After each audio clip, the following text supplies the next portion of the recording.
Continuamos y tal como le anunciamos, en el inicio de la etapa intermedia del caso La Línea, Salvador González, alias Eco, señalado por el Ministerio Público y la CICIG de ser parte de la defraudación aduanera, brindó declaraciones ante el juez Miguel Ángel Gálvez y reveló la manera en que operaba y las comisiones que se recibían. Así es, buenas tardes. En la etapa intermedia del conocido caso de defraudación aduanera La Línea, sorpresivamente uno de los sindicados decidió y pidió la palabra ante el juez contralor del caso Miguel Ángel Gálvez y solicitó rendir su primera declaración. En su confesión ante el juez Miguel Ángel Gálvez, uno de los sindicados, Salvador Estuardo González, alias Eco, reveló la forma de operar de la estructura que cobraba paralelamente al fisco. En su declaración confirmó que uno de los porcentajes de los sobornos de las aduanas que se efectuaban a cambio de la agilización de trámites era para el 1 y la 2, término que él había utilizado para identificar al expresidente Otto Pérez Molina y la exvicepresidenta Roxana Valdetti. Eco agregó y aceptó ser él quien fue que los identificó, así como el recibir los sobornos en efectivo, producto de este cobro paralelo al fisco. Salvador González fue el administrador de las sociedades anónimas, también de la ex vicepresidenta Roxana Valdetti, y en las que llegó a trabajar por medio de asesorías, por medio de contactos también del prófugo Juan Carlos Monzón, ex secretario privado de la ex vicepresidenta. Salvador González, alias Eco, corroboró los señalamientos de la CICIG y explicó también que a la exintendente de aduanas Claudia Méndez se reunió en algunas ocasiones para entregarle un soborno de 50,000 quetzales. Varios de los abogados defensores interpusieron los recursos de reposición para evitar que esta audiencia se llevara a cabo. Sin embargo, el juez Miguel Ángel Gálvez decidió continuar con la misma. Al final, el Ministerio Público solicitó las medidas de protección hacia Salvador González, alias Eco. Al finalizar, el Ministerio Público solicitó ante el juez las medidas de protección para Salvador González, alias Eco. Por una Guatemala en paz, Cristian Martínez y Noé Medina. Por recomendación de Roxana Valdetti, alias Eco, visitó al expresidente Otto Pérez en la Casa Presidencial, quien le pide ayuda para incrementar la recaudación en aduanas. Que me presentara al despacho del presidente.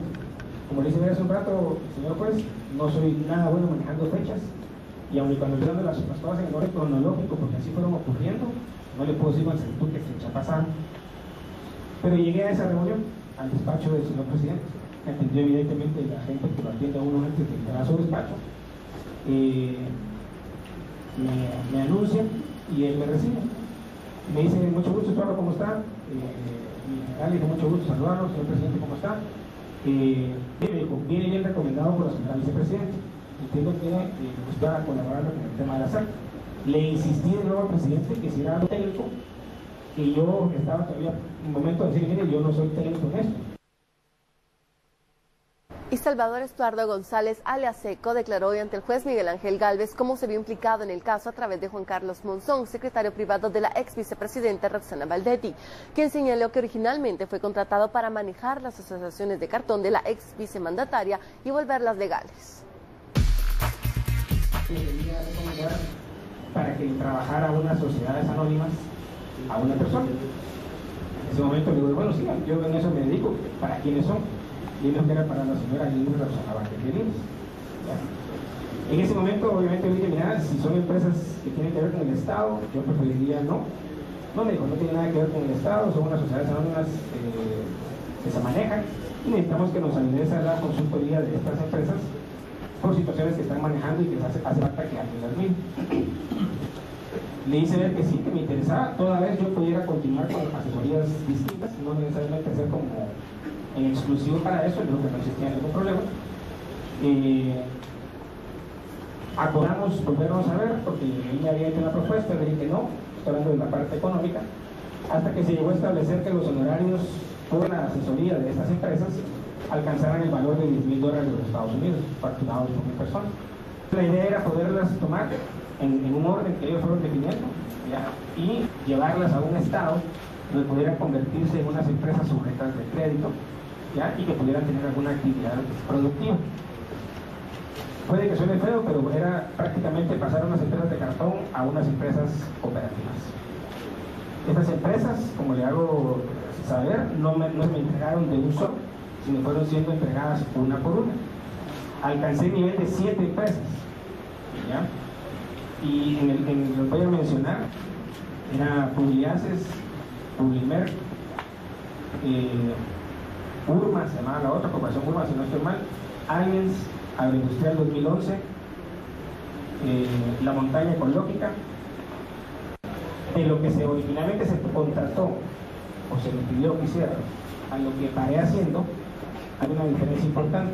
Primero porque, como les repito, se pretendía hacer que estas empresas tuvieran una capacidad de hacerse de créditos, y lo que se paró haciendo fue darle apariencia de legalidad a unas transacciones que definitivamente no lo eran.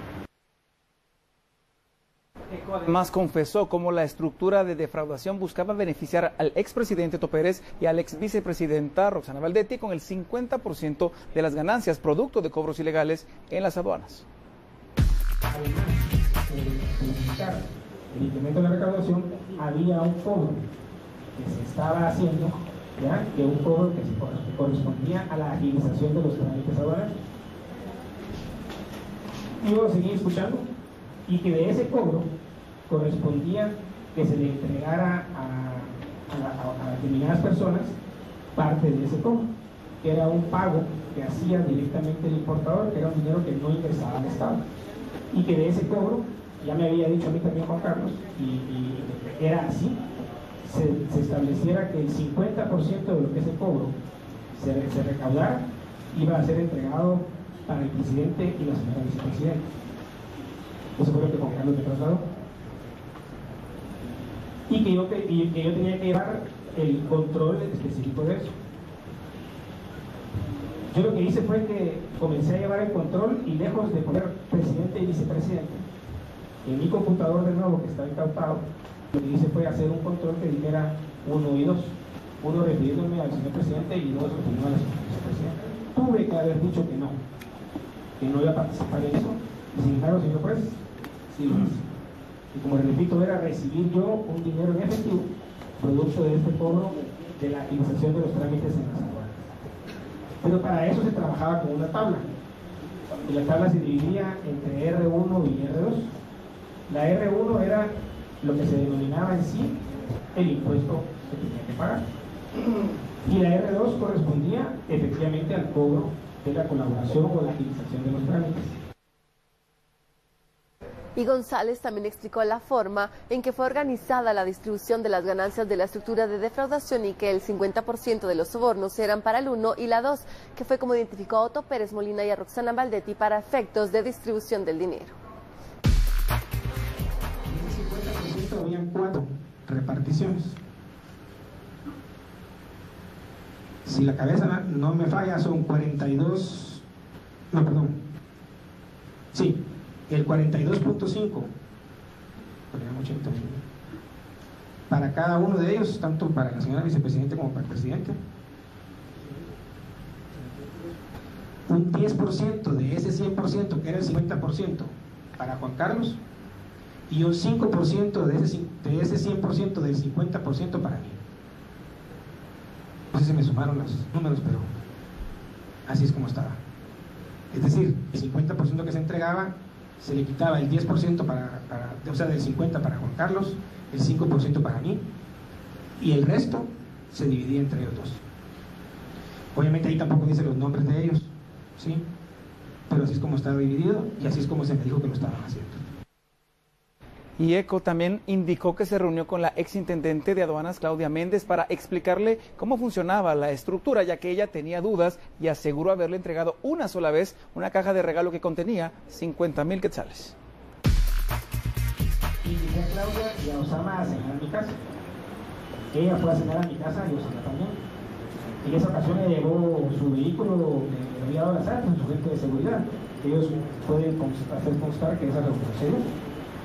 Y ahí volvimos a explicar con Osama, con Martín Osama, porque era el que mejor sabía cómo era la cosa, la intención que se tenía de él y que la recaudación.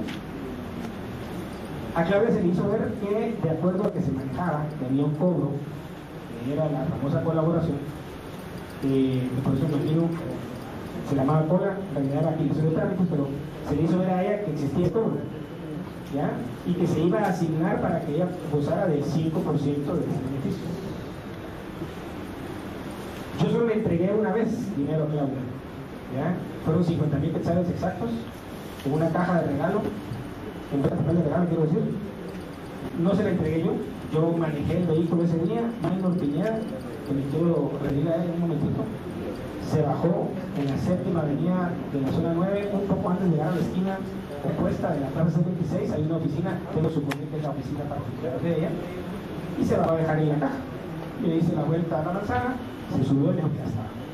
Al día siguiente ella me confirmó que efectivamente había recibido su correspondencia y una carita.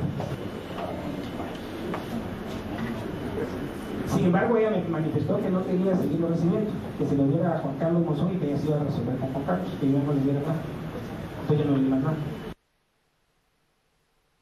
Señaló que la estructura tuvo conocimiento de que la CICIG se estaba investigando y que cuando ingresó Javier Ortiz, alias Teniente Jerez, en sustitución de Osama Estad Aziz, dijo que este ingresó a la estructura con pleno conocimiento de la embajada estadounidense, ya que había participado en estas estructuras anteriormente cuando llegó a la Red Moreno, de la que formó parte y fue condenado. Él fungió como colaborador eficaz. Debido a ello, según ECO, el ingreso de Teniente Jerez fue concertado con la embajada de Estados Unidos. Me acaba de hablar Juan Carlos y él dice que vamos a retomar el proyecto. Tal y como era antes, le dije, tu comunicación no va a ser conmigo, sino va a ser con un señor que se llama Javier Ortiz. Y él me dijo, el Teniente Jerez. Y yo le dije, mira, le dije entre broma y molesto, le dije, no me estás poniendo atención. Te estoy diciendo que se llama Javier Ortiz. No, me dijo, no se enoje, ese es el apodo que él tiene, así le dicen a él. Ah, pues no sabía, le dije. Y Jorge me comenta más o menos un poco lo que había ocurrido años atrás con él. Evidentemente me quedé sorprendido y bueno, di el tiempo. Al llegar las 2 semanas, ¿ya? Me junto con Javier de nuevo y le pregunto, mira Javier, a vos te decían Teniente Jerez. Y él me comenzó a hacer ver que efectivamente así era y me hizo ver más o menos la situación que le había tocado vivir, y que él estaba en este proyecto porque él había llegado ya a un acuerdo con la embajada americana de participar, que él no iba a poner en riesgo su estatus que había alcanzado en el caso que había estado él involucrado hacía años, y que pues no se iba a meter así nada más, sino que había llegado ya a un acuerdo, que la embajada americana estaba al tanto de que él participaba en este proyecto de recaudación en las aduanas de Guatemala. Con lo que me había dicho Jorge, de que había pasado, con que él me lo ratificó que había pasado, y haciendo un poquito de gestión investigativa, que sí pasó, dije, bueno, sí es cierto que el caso en el que estuvo es una situación complicada, y suena lógico que él me diga que él no se va a meter a esto si no tiene, en ese caso, que yo le creí, la anuencia de la embajada americana.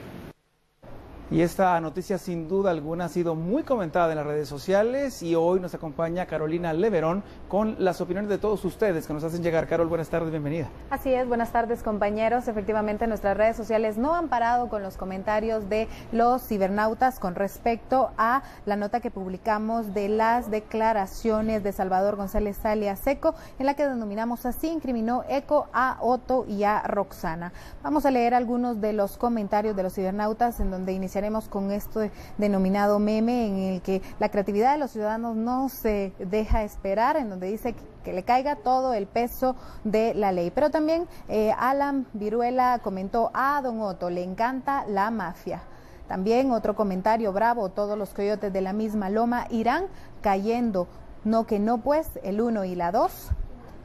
Seguimos en este recorrido de comentarios que los ciudadanos han dejado en nuestras redes sociales. Ahora solo a ellos le van a echar la culpa. No se vale, señores. Hay muchos involucrados. Sigue la corrupción, señor. Otro con ese cuento. Vamos a ver más adelante. Hay comentarios también. Lisette Turcios dice, me pregunto, los empresarios que pagaban el monto para agilizar sus trámites o colaboración habrían sabido que ese monto no era ingresado a las arcas del Estado, es decir, que iban a parar a los bolsillos de los beneficiados corruptos y ladrones, parte que le falta a la CICIG confirmarnos.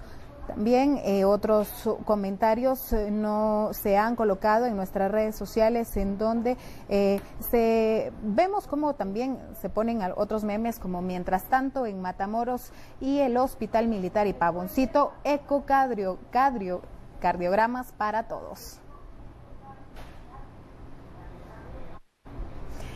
Continuamos con ustedes en nuestras redes sociales y no olviden de dejar sus comentarios, ya que día a día estamos actualizándole la información, como este día en el que transmitimos en vivo en nuestro sitio web la audiencia de declaración de Salvador González. Compañeros. Perfecto, gracias Carolina. Y a propósito, en información adicional, tras escuchar las declaraciones de González Álvarez y alias Eco, el MP y la CICIG consideran que podría encontrarse en una situación de gravedad, pues su integridad se encontraría amenazada y en riesgo. Por lo tanto, y debido a lo delicado de esta situación, el MP y la CICIG solicitan al gobierno nacional, especialmente al Ministerio de Gobernación y al sistema penitenciario, lo siguiente: uno, asumir la responsabilidad y adoptar las medidas necesarias para preservar la vida y la integridad personal de Salvador Estuardo González Álvarez, alias Eco.